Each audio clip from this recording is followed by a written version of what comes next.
Whew, alright. I plead the fifth.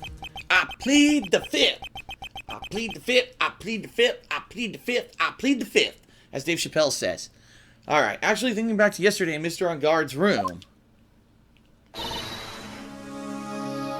Adrian Andrews. Yes? Think hard about what we discussed. Understood? Alright.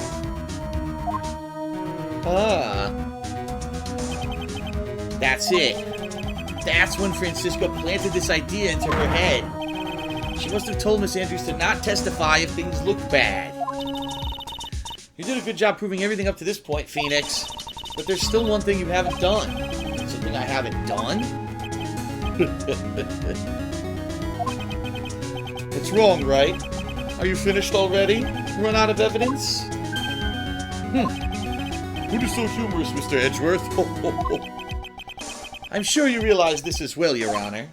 But everything the good lawyer here has proven up to this point is meaningless. What? Everything you have proven is circumstantial. Circumstantial? Yes, circumstantial. You've yet to provide a single piece of definitive proof. Proof that Miss Andrews did in fact harbor a wish to murder Mr. Carita.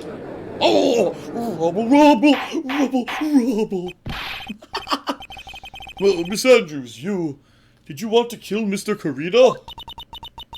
I believe this may lead to me incriminating myself, so I will abstain from answering. But Miss Andrews, if you do that, it would be the same as admitting your guilt, don't you think? Maybe so, or maybe not. There's something to prove either way. There's nothing to prove either way. Besides, you don't even know what crime I would be guilty of due to my silence. No, she's taking that defiant attitude again. Mia, what should we do? Somehow we've landed in the worst possible situation. I think we have reached a certain conclusion at this point in time. Ms. Adrian Andrews has refused to testify, and the defense's theory that she is the actual murderer has not been fully substantiated with solid definitive proof. But that's not true. In this situation, there is only one thing this court can do, and that is to declare a recess. Recess? I request that both the prosecution and the defense look further into this matter, and at tomorrow's trial... Tomorrow? We don't have tomorrow. If we don't get a not guilty verdict today, then... Please wait, Your Honor. That's not necessary. The trial? Please continue the trial! Oh, what are you sweating for? Your client is getting one more day to live, isn't he? That's not it. This isn't about that. Edgeworth, I know you know who the real killer is. Please, let the trial continue. If I don't get the verdict, then Maya... Huh? But it's impossible to continue as long as the witness refuses to testify. Now then, this court is... It's not impossible for this trial to continue. Mr. Edgeworth, what are you... It's true Miss Andrews holds the right against self-incrimination. However, if the topic of conversation were something unrelated to whatever she may be guilty of, then she has no right to withhold testimony. Yes, that is very true, but... Actually, there's one little thing that I'm curious about. Miss Andrews, when you found the victim's dead body, you poured yourself a glass of juice.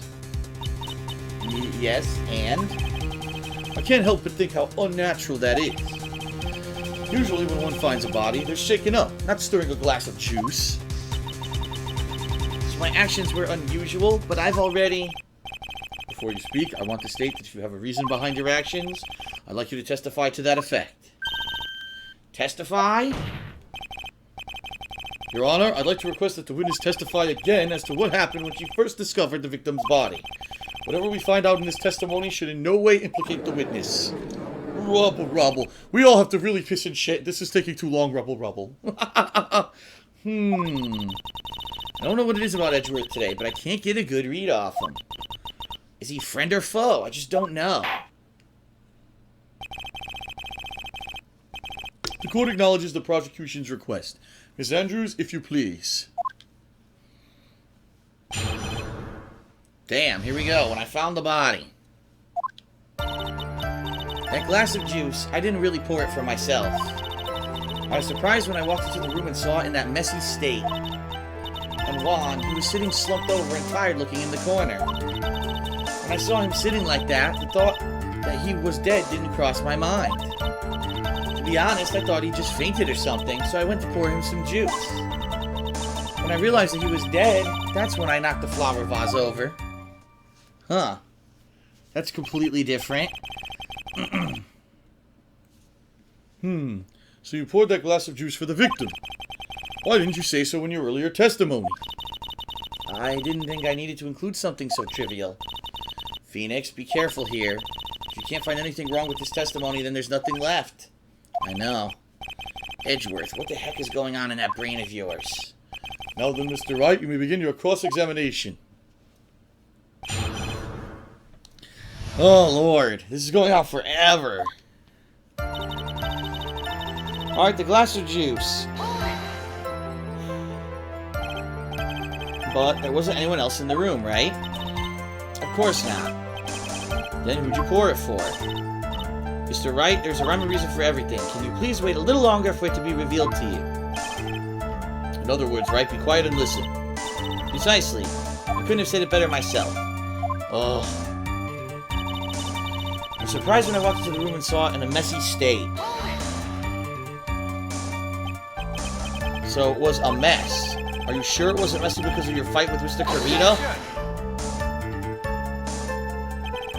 I understand your frustrations at not being able to prove your theory. However, before you go accusing people of crimes, go find yourself some evidence. And then, what did you see next, witness? And Lonnie was sitting slumped over and tired looking in the corner. Slumped over? Yes, he was just sitting there with his head tilted forward, eyes closed. He really looked like he was sleeping.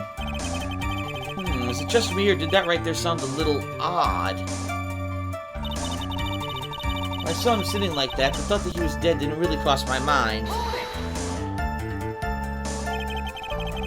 And what did cross your mind? I thought maybe he'd smashed everything up in anger because he lost his Grand Prix. And then felt tired after his rampage, so he decided to take a nap. Anyways, that's what I thought. I see, so you didn't think he was dead at all. To be honest, I thought he had just fainted or something, so I went to pour him some juice.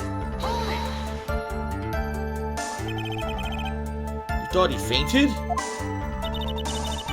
I thought he was asleep at first. But then the room was in such a messy state, I thought maybe he'd gotten into a fight with someone. And that's when you went to pour the glass of juice? Yes, he always has a hard time waking up. So Juan always has a glass of tomato juice to drink. I see. And after that, what happened next?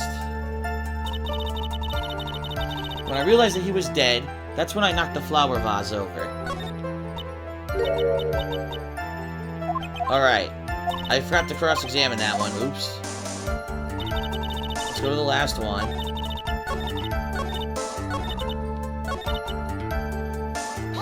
Here we go. How'd you come to realize that he was, in fact, dead?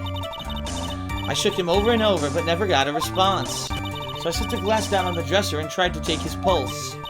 I was shocked and staggered backward. And knocked the flower vase over. So that's what happened. Yes. Alright, now there's definitely a big, startlingly huge, gaping, tunnel-sized hole in her testimony. This is really dumb, alright? So let's think about this, alright? She walks in and he's dead. But she doesn't know that. She thinks that he's just tired and passed out and slumped over, right? So she pours him a glass of juice. She walks up to him. Then she realizes he's dead. Let me ask you something. Wouldn't you think that someone who had a big fucking knife sticking out of their chest is dead with blood going down the front? What this is telling me is very simple. Maybe she didn't murder him, but she's lying about this situation. Maybe she walked in and he was already strangled to death, and then she used the knife to frame on guard. So he wasn't stabbed yet. That's the key here.